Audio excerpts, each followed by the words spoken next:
Hey, it's the one who...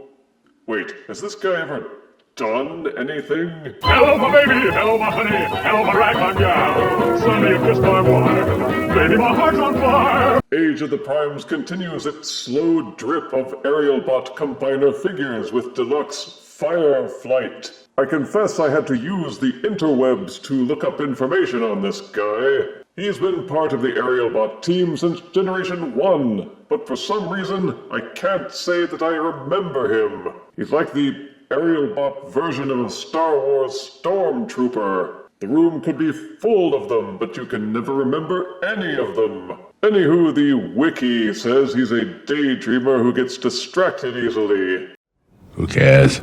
All anyone really seems to know about him is that he's there. And he turns into one of the combiner Superion's arms. Check out the rectangular box with plastic window. And the figure on full display with redundant character art. Bullet list declaring that he is 4 out of 5 of the combiner team. Age of the Prime art on the side, both modes pictured on the back.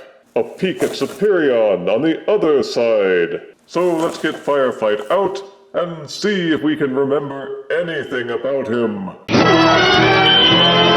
Fireflight is a remold, and even his weapons are ripped off from Age of the Prime's air raid. But he also comes with instructions which you probably won't need, because if you've transformed Age of the Prime's Slingshot, then you know how to transform this one already. Fireflight's alt mode is a jet plane.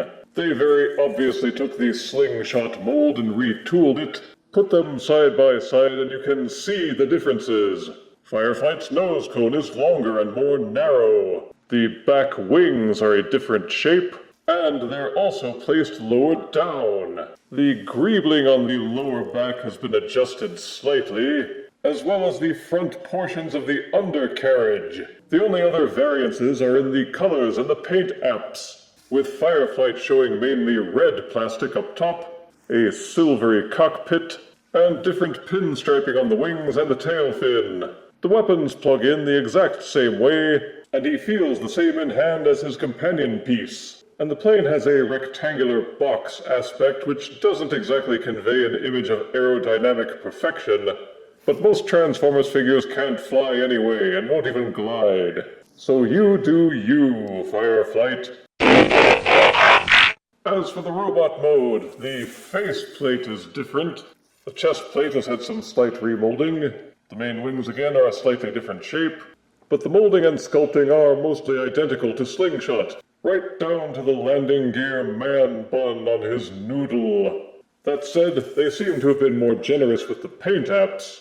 He's red and white with some blue splashed in here for Americana. And the sculpt work doesn't look any worse on Fireflight than it did with Slingshot. I was annoyed when they revamped Wild Rider on Legacy Line Menasor, using him to make Breakdown. Repaints are always lazy, but even more so when you're just repainting deluxes that are being used for the same combiner. And thus it is with Fireflight. The differences are so slight that it only serves to make the similarities seem more phoned in. Taking Air Raid's guns and slapping them into Fireflight's box doesn't help any. The articulation is the same too, with a ball-socketed head that does full rotation, waggles back and forth, left and right slightly. The shoulders do a full rotation. They will also splay out. The transformation hinge allows them to square up and down. Upper bicep swivel, double-jointed elbows, full waist rotation. The thighs kick forward this far, kick backwards that far. The legs will splay out. Upper thigh rotation. 90-degree bend at the knees. Standard ankle pivot. And the feet and heel spurs will fold down. So line him up with Slingshot, he has the same engineering, same articulation, same everything. And it does get the job done.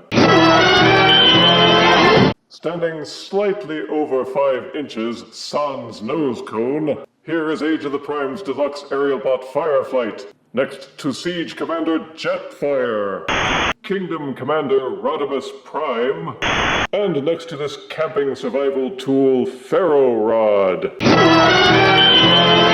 The Aerialbot figures are a fun set of 5, but they'd be even more so if each of them had their own unique mold. You can understand why Hasbro didn't go all in with the Deluxes. If you look at the animation models from the 80s show, they are very, very samey. Positives for Fireflight are that it's based on the Slingshot mold, which wasn't a bad figure. The colors, plastic, articulation, and transformation are all well done. And the best part, he helps to complete the Superion combiner. Don't worry, we will show you what Fireflight looks like when attached to Superion, but not until after we have gotten the last of the Aerialbot figures. Negatives are that there's little to no innovation here. It's the same figure, with only slight cosmetic differences. So while Fireflight gets points for being part of Superion, it loses points for sheer lack of originality, for a total of 6 out of 10 deaths.